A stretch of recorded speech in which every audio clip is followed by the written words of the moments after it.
Welcome to The Explainer. Today we're going to crack open a really ancient text to look at a choice that is just as real today as it was 3,000 years ago. We're talking about the choice between wisdom and foolishness. Just think about that for a second.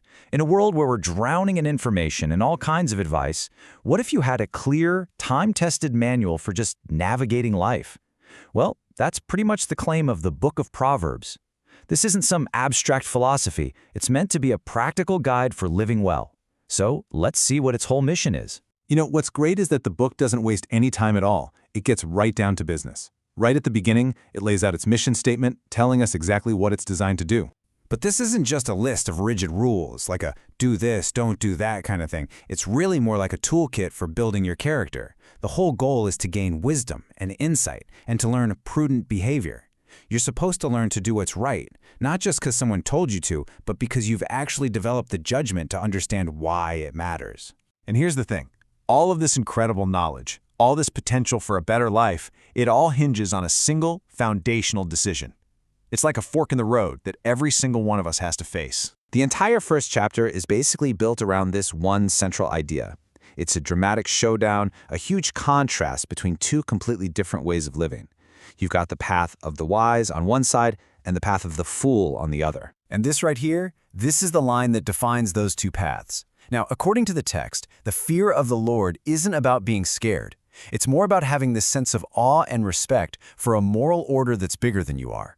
That's the starting point for real knowledge. Fools, on the other hand, they actually despise being taught anything. They reject the very idea of wisdom.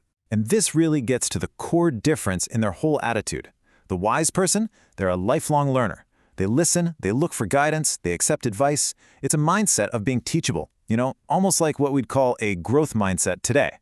But the fool? Well, the fool actively hates knowledge and refuses any kind of correction. They're just completely closed off. Okay, so it's really important we understand what the text means when it uses the word simple. This isn't about intelligence. It's not an insult. It's describing someone who is morally naive, someone who's easily led astray, gullible, basically a person without a strong internal compass to guide them. And it's the same exact thing for the word fool. This isn't about someone's IQ score. A fool is defined by their character. It's a person who is morally deficient.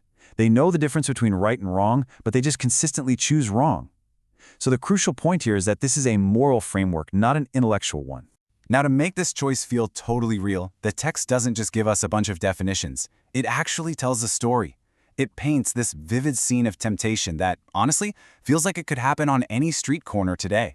It starts with this really direct personal warning. You can almost hear a parent's voice, right? Pleading with their kid to see the danger that's right up ahead.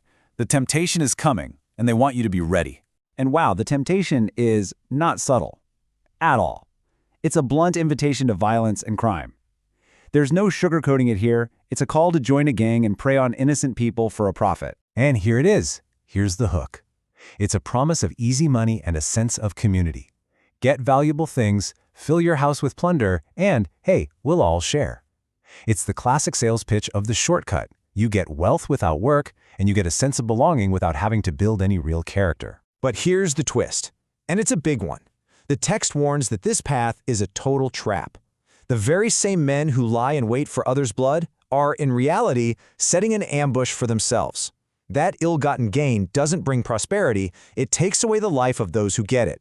But that voice of temptation, it isn't the only one out there. The text then introduces a brand new character, Wisdom, and she's personified as a woman who is literally shouting in the public square, making sure her message gets heard by everyone. So, Wisdom's speech unfolds in three really distinct parts.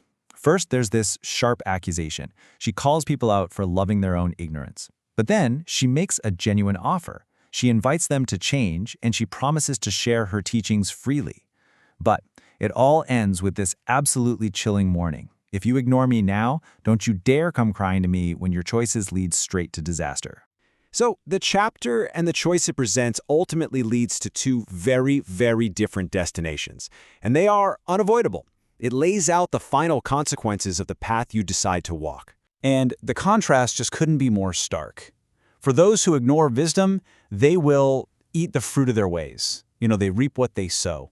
Their own complacency, their own comfort in their foolishness is what destroys them. But for those who listen, they're promised safety, and a life that is at ease without fear of harm. So here we are, 3,000 years later, and the question is still on the table. Life presents us with these two competing voices, right? The enticing whisper of the easy shortcut and the public cry of wisdom. This ancient text suggests that our entire destiny hangs on which one of those voices we actually choose to listen to. So the only question left is, which path are you on?